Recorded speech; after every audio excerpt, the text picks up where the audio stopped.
बांग्लादेश हो या हिंदुस्तान हो या कोई और देश, अल्पसंख्यकों की सुरक्षा, इज्जत और अधिकारों की हिफाजत हर सरकार की सबसे पहली जिम्मेदारी होनी चाहिए।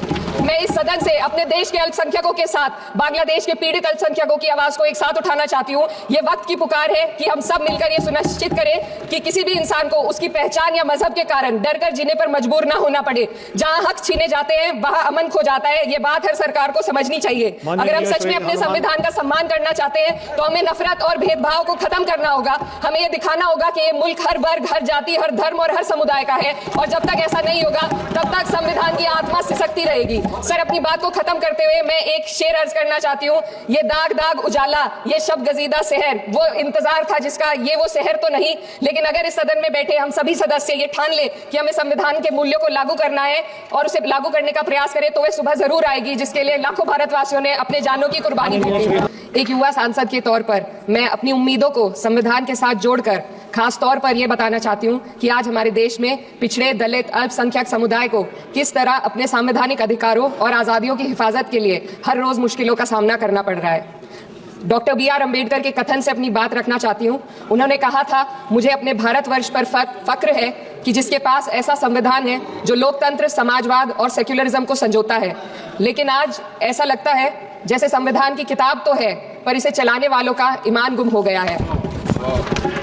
आज हिंदुस्तान में हर वर्ग को किसी न किसी चुनौती का सामना करना पड़ रहा है, मगर अल्पसंख्यक, खासतौर पर मुसलमानों पर जो कहर टूटा है वो किसी से छुपा नहीं है। ये लोग सिर्फ अपने मजहबी पहचान की वजह से निशाने पर हैं।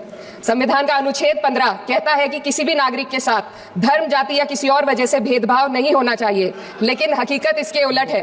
हालात इस कदर बिगड़ चुके हैं कि hate speech, mob lynching, bulldozer द्वारा घरों को गिराने की घटनाएं आम हो गई हैं, खासतौर पर उत्तर प्रदेश में, जहां ऐसा लगता है जैसे कानून के नाम पर जंगल राज चल रहा हो। संभल में जो हुआ वो सबके सामने है। पुलिस के संरक्षण में निर्दोष लोगों की हत्या की गई और सरकार ने चुप्पी साध ली। अल्पसंख्यकों पर हिंसा बढ़ती जा रही है, मगर सत्ता में बैठे लोग या तो आंखें मूंदे हुए हैं या फिर इन घटनाओं को बढ़ावा दे रहे हैं। हद तो तब हो जाती है जब न्यायपालिका की बात भी अनसुनी कर दी जाती है। सुप्रीम कोर्ट ने मॉब लिंचिंग पर 11 सूत्रीय निर्देश जारी किए थे। इसमें साफ कहा गया था कि राज्य सरकारें और पुलिस इस तरह की घटनाओं को रोकने और दोषियों पर सख्त कार्रवाई करने के लिए जिम्मेदार है, लेकिन आज भी इन निर्देशों पर अमल नहीं हो रहा है। हाल ये है कि मॉब लिंचिंग को रोकने की बजाय सत्ता में बैठे लोग आग में घी डालने का काम कर रहे हैं। उनकी जुबान से ऐसी बातें निकलती हैं जो नफरत को और बढ़ावा देती है। यह अशांति अब इतनी गहराई तक फैल चुकी है कि हमारे समाज के धर्मनिरपेक्ष चरित्र पर गंभीर सवाल उठ रहे हैं। साल की शुरुआत में ही कई राज्यों में दुकानदारों को अपने नाम बोर्ड पर लगाने के लिए मजबूर किया गया। इसे सेहत और सुरक्षा के कानूनों का हिस्सा बताया गया, मगर असल मंशा कुछ और थी। ये कदम खास तौर पर मुसलमान दुकानदारों को निशाना बनाकर उठाया गया ताकि उनकी रोजी रोटी पर चोट की जाए। पिछले हफ्ते मुरादाबाद में एक मुस्लिम डॉक्टर को हिंदू बहुल्य मोहल्ले में घर खरीदने पर विरोध झेलना पड़ा। वजह बताई गई कि इससे मोहल्ले की सामाजिक शांति बिगड़ जाएगी। अब आप ही बताइए, क्या ये वजह सही है, जायज है?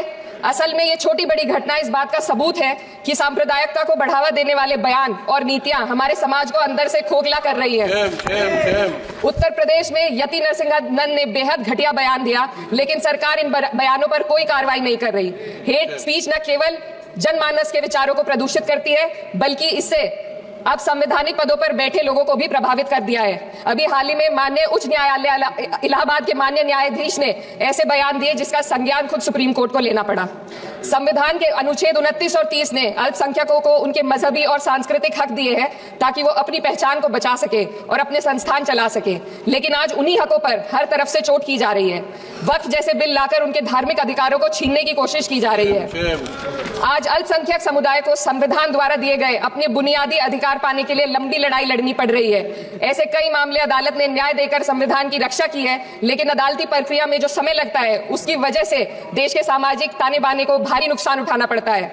मिसाल के तौर पर इलाहाबाद हाई कोर्ट ने 2004 के मदरसा एक्ट को रद्द कर दिया था, जिससे मदरसों के संचालन पर सवाल उठे। हालांकि सुप्रीम कोर्ट ने बाद में इस फैसले को पलट दिया और एक्ट को वैध करार दिया, लेकिन इस प्रक्रिया में जो समय लगा उसने अल्पसंख्यकों को बेचैनी और संघर्ष के दौर में डाला है। इसी कड़ी में प्लेसेस ऑफ वर्शिप एक्ट 91 भी आता है और कई अन्य अधिकार, उन्हें भी इसी तरह अदालती लड़ाइयों में उलझाया जा रहा है। यह स्थिति न केवल अल्पसंख्यकों के अधिकारों की राह में रुकावट है, बल्कि justice delayed is justice denied जैसी कहावत को सिद्ध करती है।